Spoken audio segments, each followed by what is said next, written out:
Hello guys, welcome back to another video. This is the beautiful Monday. We are back, and yeah, it's been a while since I've been gone, so I'm back with the Connect, and we're going to be talking about the games that has been played all over the world. We're going to be covering all the preseason games and what has impressed me, because I did manage to watch some of the games, and what has really left me confused, and other things that really has disappointed me. Before I go to anywhere, I just want to ask this question. How does this make sense? Listen to this.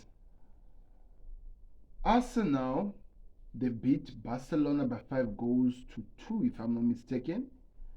And they lost to Manchester United by 2 goals to 0. Which Manchester United lost to Real Madrid by 2 goals to 0. While Real Madrid lost to Barcelona by 3 goals to 0. Like, how crazy is football?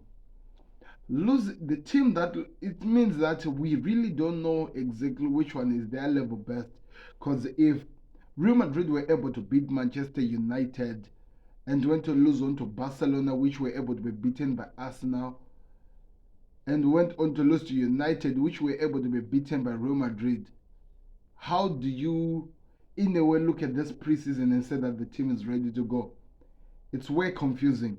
But anyway, all the things that we saw from that game was, wow, Barcelona were just so good. Real Madrid could not cope. Okay, they did hit the post many times, but I was looking at the 41 touches that Barcelona had into their first shot on target, which hit the post, by the way.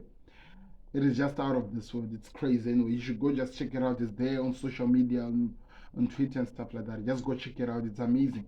We are here to talk about the preseason games, and we always look at the top 16s, and we're gonna be talking about what has been happening with the top 16s.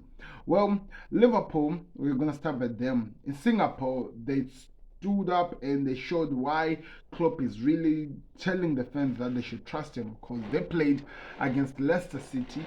People might say, okay, it's a championship team, but guess what? They haven't even played in the championship. They were in the Premier League. They played against Liverpool, and if you remember last season, we struggled to play against a team like Leicester. We won some of the games, but we really did struggle. This time we went to play with them in Singapore. I was impressed with few things in that game. Firstly, McAllister. It feels like he is the player we needed. The way he holds the balls and is able to release those touches to the front men. Diogo Jota is having a time of his life. Darwin Núñez is getting some crazy touches. He released Darwin Núñez to the first goal, which was, by the way, ruled out as an offside, and also released another goal, which Diogo Jota did hit, but it was punched. Then Darwin Núñez scored the goal. In all, Liverpool won by 4 goals to 0. Mohamed Salah with 2 assists. By the way, most of the goals he was turning into those assists he was getting the passes from McAllister, and it seems like he's really gonna be a mouthful for the team.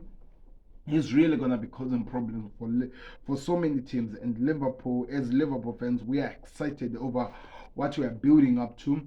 And Soboslai managed to play 35 minutes, and in those 35 minutes he had a corner which Matip assisted Ben Dog to score his first professional goal. By the way, Bobby Clark scored his first professional goal, by the way, for Liverpool. And I was also really impressed by the 20-year-old midfielder. I think it's called Quaresma or something. I'm still getting used to the name. Who was playing alongside Joe Matip. By the way, he made Matip look like a good defender.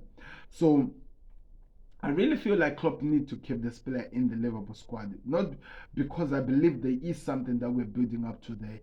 And I think it's going to really be exciting. I was excited that the second team was able to control the game, stop Leicester City from trying to create anything, and be able to go out of the game without allowing any Leicester team to score a goal. That was very important. It means that they were able to deal with the pressure, the counter attack that Patson Daka was trying to hit on, and the goalkeeper did some amazing saves. Yes, I believe we saw Alisson and also Kelleher doing some amazing saves, which is very important while we're building up to where we're going. So I'm really excited to see what happens over that game. The other game that was played was Manchester City played against Atletico Madrid. They lost by 2-1. How? I need to go watch the game. In fact, they were losing by 2-0 until a defender scored to bring them back into the game. That's how it ended. I need to really go watch the game. I do have somebody who left a link, so I'm gonna go check out the game and actually find out what really happens. There's so much things that I need to see from that game. That's the other game that was played. The other one was Manchester United.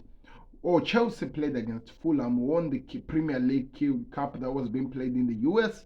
They are showing like they are team to beat. Mauricio Pochettino is excited. They did play all these games and they didn't lose a game. They drew the other game, but they won the other games and they were able to lift the trophy. That just tells you how much this team is ready to fight. It seems like they're building up to something exciting. They're building up to something that we can be looking forward to, and you can be excited about. If you're a Chelsea fans, they are a young squad. Everyone knows it. People are having their doubts. They are afraid of whatever that could happen, but you are excited over the building what they are building, which is exciting, and we're gonna be excited to see where that goes. So I don't know. Let me hear your thoughts in the comment section if you were really excited over the game, if you're a Chelsea fan. The other game that we're going to talk about, which I'm going to say this, what happens in Vegas always has to stay in Vegas. That is a say that has been said many times, and I think if you're a Manchester United fan, you should keep that, because Manchester United played against Borussia Dortmund in Vegas, by the way, USA, and they lost. They lost the game by 3-2. Yes, in their team, we saw Diego Dalot score an amazing wonder goal. Then we saw an amazing goal, by the way, which was scored by Anthony. Yes, he scored a nice. It was a groundie, man. The ball was just a ground. It went in, but that's where all the goals ended. Because the first team managed to finish the game by at least 2-2. The second half team, which by the way, people were saying that there was the best team, which had the likes of, they have a very short guy. What do they call him? What do they call him? What do they call him? Lisandro Martinez. They had what's his name? Out of Casemiro, Bruno Fernandes, Marcus Rashford, Aaron Wan-Bissaka. They had, the fresh guys. Everyone were excited about this. And Marcus Rashford was in there, by the way, if I didn't say him already. They did not even manage to create anything that was meaningful. They were pressing, but they could not even get anything out of the game. And that in itself could have been the reason that forced Manchester United to lose. Fun fact, by the way, that I need to at least highlight to the people who are excited about the Onana. He has played 2 games for Manchester United, and all those 2 games we've lost. He might be a good midfielder at goal. I know you're excited about him. A good midfielder at goal, but he hasn't done anything really in terms of saving so many chances, shots that he's receiving to keep a team from winning a game. Because they've lost all the 2 games. They lost 2-0 against Real Madrid. And everyone was saying that there was nothing he could do about when those shots were coming to him. Now they have lost another game. What are you going to say? He could not stop, especially the third goal. I did watch the third goal that Borussia Dortmund scored. He could not stop that goal because it felt like that was the position he was covering the most. It felt like he could have done more to at least punch it away, but the ball went inside the goal. Anyway, United fans are going to come up with so many reasons to defend their, amazing goalkeeper, their midfielder goalkeeper. I can't wait to see if he is going to save, if he's going to have the saving percentage of, David De Gea, because I feel like when you talk about one of the best savers in the Premier League, David De Gea's name has to be the one that is on top of your things. I can't wait to see what happens when we go on that, but I'm excited. So, what are my players to look forward to come next season? Just watching from the preseason. Well, we're in the game against Liverpool. I'm excited over the defender. I want him to remain this young kid, Quaresma, I think. Is this called? I'm gonna learn his name. Somehow, I'm gonna learn his name. And also Soboslai, because it looks like there is something to look forward to. The passes. He hasn't played with McAllister in the same team yet.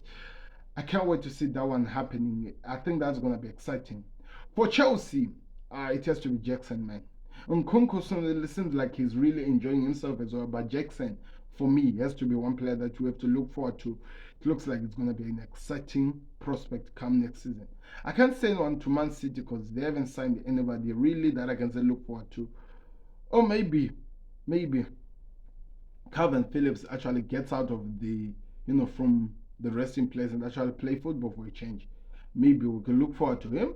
Then to Manchester United, I have to say Manu Kone. I know he did not play today, he's injured, but that young kid looks like he's going to be one that is going to shock the world. So Manu Kone, that's the one that I'm throwing out there. Let's hear your thoughts in the comment section. Do me a favor, click the like button, subscribe to the Connect. I'm out. Peace.